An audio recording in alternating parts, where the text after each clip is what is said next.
Students welcome to instant study with Neha. आज हम class 10 science के चैप्टर 11 इलेक्ट्रिसिटी के फॉर्मूले का पार्ट 1 डिस्कस करेंगे। तो let's just start with this topic. सबसे पहले हम करंट पढ़ते हैं। करंट क्या होता है कि एक सेकेंड में जितना चार्ज फ्लो हो रहा है वो क्या कहलाता है, करंट कहलाता है। तो current is equal to charge upon time. Current को हम I से डिनोट करते हैं, चार्ज को Q से डिनोट करते हैं और टाइम को हम T से डिनोट करते हैं।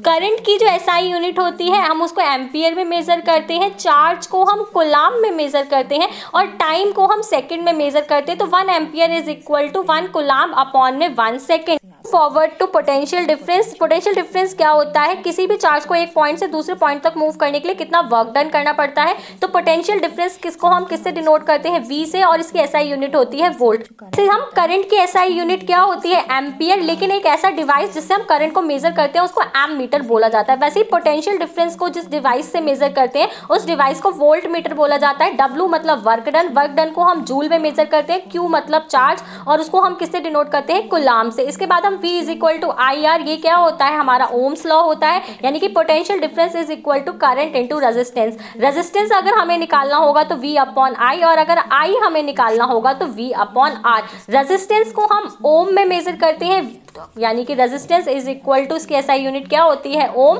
वैसे ही पोटेंशियल डिफरेंस को अभी हमने पढ़ा, हम वोल्ट में मेजर करते हैं। करंट को हम किस में मेजर करते हैं, एम्पियर में मेजर करते हैं। तो 1 ohm is equal to 1 volt upon 1 ampere. Ampere को हम ऐसे डिफाइन कर सकते हैं। इसी को हम V is equal to IR को हम ओम्स लॉ बोलते हैं, जिसको हम थ्योरी वाले पार्ट में डिस्कस करेंगे। इसके बाद हम रेजिस्टेंस पढ़ते हैं। Resistance is equal to P को हम किससे डिनोट करते हैं, ये हमारा रो होता है, यानी कि रेजिस्टिविटी। L क्या होता है, length of the material, and A हमारा एरिया ऑफ क्रॉस सेक्शन। यानी कि अगर आपको रेजिस्टेंस के साथ लेंथ, एरिया, रेजिस्टिविटी गिवन है तब आप ये फॉर्मूला अप्लाई करके उसको सॉल्व कर सकते हो। तो जो हमारा रेजिस्टेंस होता है उसको हम ओम में मेजर करते हैं, कंडक्टिविटी को हम रो से डिनोट करते हैं। अगर हम रेजिस्टिविटी का रेसिप्रोकल कर देंगे तो हमें कंडक्टिविटी क्या है मिल जाएगी। तो 1 upon rho is equal to conductivity, और कंडक्टिविटी की SI यूनिट होती है मो, यानी कि ओम की उल्टी, क्योंकि कंडक्टिविटी रेजिस्टिविटी का अपोजिट होता है। इसके बाद हम रेजिस्टेंस इन सीरीज पढ़ते हैं, यानी कि अगर हमें जो रेजिस्टेंस है वो सीरीज में गिवन है। जैसे आप सर्किट में देख सकते हैं, पहला R1 और R2 यानी कि रेजिस्टेंस हमें सीरीज में गिवन है, लाइन से गिवन है। तो हम रेजिस्टेंस कैसे निकालेंगे, R1 plus R2 plus R3।